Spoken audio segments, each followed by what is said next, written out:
Telugu audio Bible సంఖ్యాకాండము 8వ అధ్యాయము.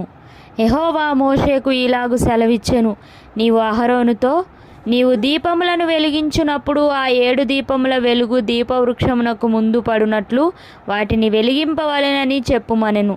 అహరోను అలాగు చేసెను. యెహోవా మోషేకు ఆజ్ఞాపించినట్లు అతడు దీపవృక్షమునకు ఎదురుగా దాని దీపములను వెలిగించెను. ఆ దీపవృక్షము బంగారు నక్షీ పని గలది. అది దాని స్తంభము మొదలుకొని పుష్పముల వరకు నక్షీ పని గలది. యెహోవా కనుపరిచిన మాదిరిని బట్టి మోషే ఆ దీపవృక్షమును చేయించెను. మరియు యెహోవా మోషేకు ఇలాగు సెలవిచ్చెను, నీవు ఇశ్రాయేలీయులలో నుండి లేవీయులను ప్రత్యేకించి వారిని పవిత్రపరచుము. వారిని పవిత్రపరచుటకు నీవు వారికి చేయవలసినదేమనగా, వారి మీద పాప పరిహారార్థ జలమును ప్రోక్షింపుము. అప్పుడు వారు మంగలి కత్తితో తమ శరీరమంతయు గొరిగించుకొని తమ బట్టలు ఉతుకుకొని పవిత్రపరచుకొనిన తరువాత వారు ఒక కోడెను దాని నైవేద్యమును అనగా తైలముతో కలిసిన గోధుమ పిండిని తేవలెను. నీవు పాప పరిహారార్థ బలిగా మరి ఒక కోడెను తీసుకొని రావలెను. అప్పుడు నీవు ప్రత్యక్షపు గుడారం ఎదుటికి లేవీయులను తోడుకొని వచ్చి ఇశ్రాయేలీయుల సర్వసమాజమును పోగు చేయవలెను. నీవు యెహోవా సన్నిధికి లేవీయులను తోడుకొని వచ్చిన తరువాత ఇశ్రాయేలీయులు తమ చేతులను ఆ లేవీయుల మీద ఉంచవలెను. లేవీయులు యెహోవా సేవ చేయువారవుటకు అహరోనును ఇశ్రాయేలీయులను ప్రతిష్టార్పణముగా వారిని యెహోవా సన్నిధిని ప్రతిష్ఠింపవలెను. లేవీయులు ఆ కోడెల తలల మీద తమ చేతులుంచిన తరువాత నీవు లేవీయుల నిమిత్తము ప్రాయశ్చితము చేయునట్లు యెహోవాకు వాటిలో ఒక దానిని పాప పరిహారార్థ బలిగాను రెండవ దానిని దహన బలిగాను అర్పించి అహరోను ఎదుటను అతని కుమారుల ఎదుటను లేవీయులను నిలువబెట్టి యెహోవాకు ప్రతిష్టార్పణముగా వారిని అర్పింపవలెను. అట్లు నీవు ఇశ్రాయేలీయులలో నుండి లేవీయులను వేరుపరచవలెను. లేవీయులు నా వారయుందురు. తరువాత నీవు వారిని పవిత్రపరిచి ప్రతిష్టార్పణముగా వారిని అర్పించినప్పుడు లేవీయులు ప్రత్యక్షపు గుడారములో సేవ చేయుటకై లోపలికి వెళ్ళవచ్చును.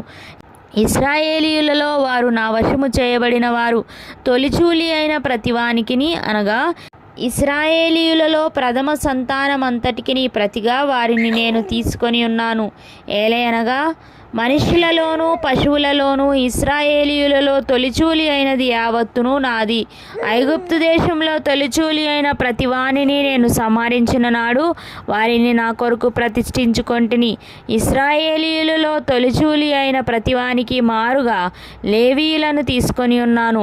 మరియు ప్రత్యక్షపు గుడారంలో ఇశ్రాయేలీయుల నిమిత్తము సేవ చేయుటకును ఇశ్రాయేలీయుల నిమిత్తము ప్రాయశ్చితము చేయుటకును ఇశ్రాయేలీయులలో లేవీయులను అహరోనుకును అతని కుమారులకును ఇచ్చి అప్పగించి ఉన్నాను.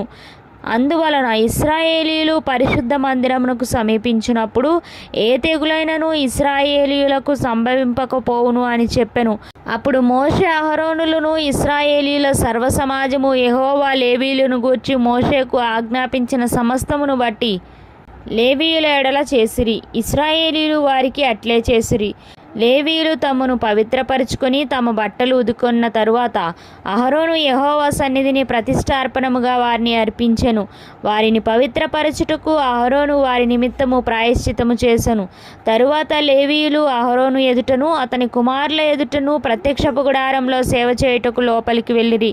యెహోవా లేవీయులను గూర్చి మోషేకు ఆజ్ఞాపించినట్లు అతడు వారి ఎడల చేసెను. మరియు యెహోవా మోషేకు ఇలాగు సెలవిచ్చెను, ఇది లేవీయులను గూర్చిన విధి. 25 ఏండ్లు మొదలుకొని పైప్రాయం గల ప్రతివాడును ప్రత్యక్షపు గుడారం యొక్క సేవలో పనిచేయుటకు రావలను. అయితే 50 ఏండ్ల వయస్సు పొందిన పిమ్మట వారు ఆ పని మాని ఊరకుండవలను.